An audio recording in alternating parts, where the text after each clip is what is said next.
manifest in the next body. So some people are born crippled or blind, or they're born in a very economically disadvantaged situation. Why? Because in their previous life, they did sinful activities that created the karma for this next life. Similarly, other people are born into a rich family, or they have a very beautiful body, or they're born into a very nice situation with talents and intelligence and so many advantages. Why? Because in the previous life, they performed some pious activities, and these activities gave them the good karma that they need to have a very nice life in this lifetime. This is what karma is all about. So material existence includes the body, the mind, the intelligence, and the false ego, which is the identity that's based on the bodily concept of life.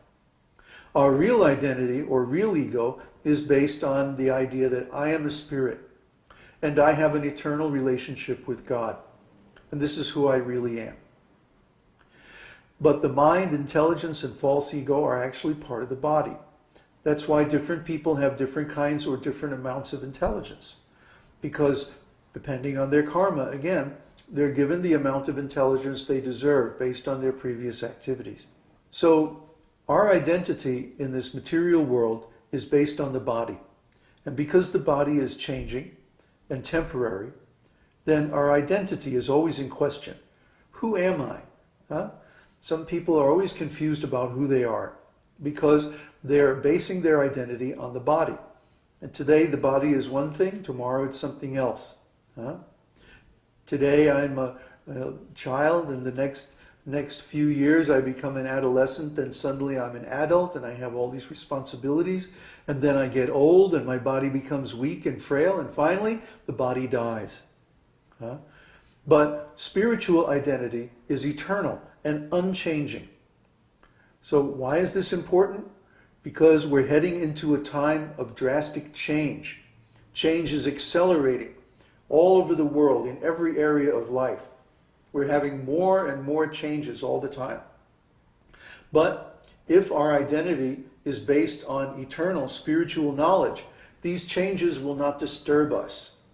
And that's the secret to remaining sane in a time of ever-accelerating change, exponentially increasing change. Once we realize our eternal identity, then none of the changes in this material world can disturb us. This is the actual solution to all problems. Not only the problem of 2012, but the problem of birth and death, the problem of suffering. All problems in this material world are based on the temporary body. When we realize our actual identity as a spirit soul, this is the real solution to all problems. When we base a community on this same knowledge, that community can ride out any amount of change because we have knowledge of our real identity.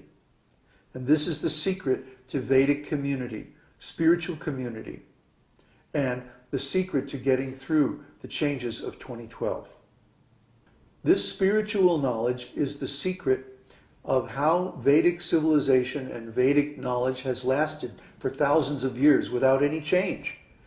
It won't change. It won't ever change because it's eternal. And this is also the secret of how our community will get through the changes of 2012 without any problem. Well, I shouldn't say without any problem, but we'll be able to solve the problems. You see, when change increases beyond a certain point, people go crazy. They lose their intelligence because their intelligence cannot cope with the degree of change. Just like when we travel, for example, it's always stressful because there's so many changes, so many unexpected things happen. So if many unexpected things happen, we get really stressed out. Imagine when the whole world is going through so many changes that nobody knows what's going to happen from one day to the next. For example, if you've been looking at the stock market at all, you know that today's market is more volatile than any market ever in history. Why is this? Because the level of change is increasing. Technology is also increasing. And because of this, it's becoming harder and harder, for example, to store data. Just a few years ago, you could store data on floppy disks. Now only hard disks, then CDs, then DVDs, and now Blu-ray. The innovation of technology is accelerating more and more. This is not going to stop. It's only going to increase. So how are we going to cope with this? How are we going to live in a world where new weapons, for example, are being invented every day based on advanced technology that didn't exist even a few years ago? How are we going to defend against them? How are we going to live in a world where economic conditions or political conditions are changing, or where social conditions are changing faster than we can adjust to them? This is going to drive a lot of people crazy. They're going to do self-destructive and other destructive things, and this is going to create chaos all over the world. Actually, it's already happening. It's just ramping up now. But this escalation of change is simply going to accelerate and increase more and more. Just like people have a problem dealing with increasing amounts of change, civilizations have the same problem. And because of this, the materialistic civilization is going to crash. It's going to go crazy. It's going to do things that are self-destructive, and it's going to ruin itself. So we're going to see at some point things start to crash, to disintegrate, stop working. And when that happens, people are going to freak out even more. So we can expect that at some point, when the degree of change exceeds normal human tolerance, that there's going to be great chaos. Not because of the things that are happening, but because of people's reaction to it. So in that way, the world is going to go through a time of real distress, real agony, real problems. And this is only due to the increased amount of change. But it doesn't matter how much change there is in the world. The absolute truth, the spiritual truth, the Vedic truth is always going to remain the same. So when we found a community based on those truths, that community can also remain stable, even in a time of great change. Our community is based on this absolute truth. So instead of centralization, which makes a weak point, we teach decentralization, which makes things strong. Instead of exploitation, which makes people weak, we teach service, which makes people strong. Instead of selfishness and simply profit at all costs, we teach service and sharing, which makes people able to share their goodness, their energy, their wealth, their knowledge, their strength with others.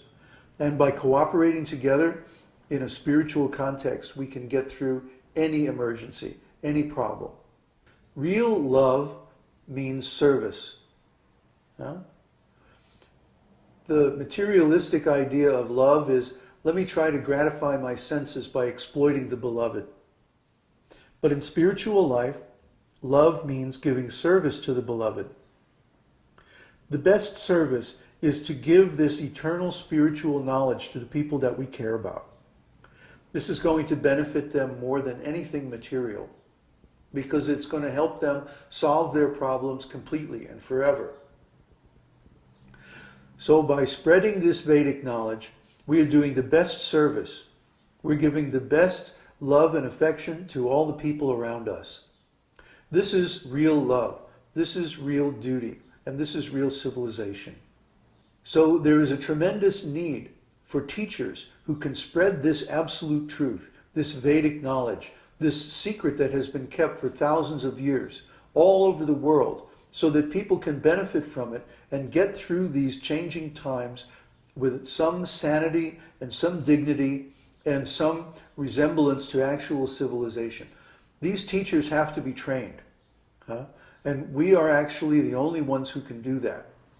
So our community exists for the purpose of training many teachers to spread this Vedic knowledge all over the world and create many independent, self-sufficient agricultural communities based on spiritual principles where people can ride out the changes of 2012 without any danger. This is our strategy and this is our goal. So please help us. Come to our website, join the forums, look at the videos, take the courses, read all the books. There's lots and lots of education that you have to do to come up to speed on this spiritual knowledge. Then practice that knowledge in your own life. Apply it to yourself. Experience the benefits. These benefits are immediate. If you, for example, stop eating meat, you'll feel the benefits immediately. Within just a few days, your intelligence will clear up, your heart will become lighter and cleaner. You'll be less troubled by anger and lust. Your ignorance will start to evaporate and you'll start to really become a spiritual person. Why? Because you've stopped creating bad karma for yourself by killing animals. As soon as you start meditating, as soon as you start chanting, you'll immediately feel a change in your consciousness. All these things are there. All these benefits are available. If you really start to please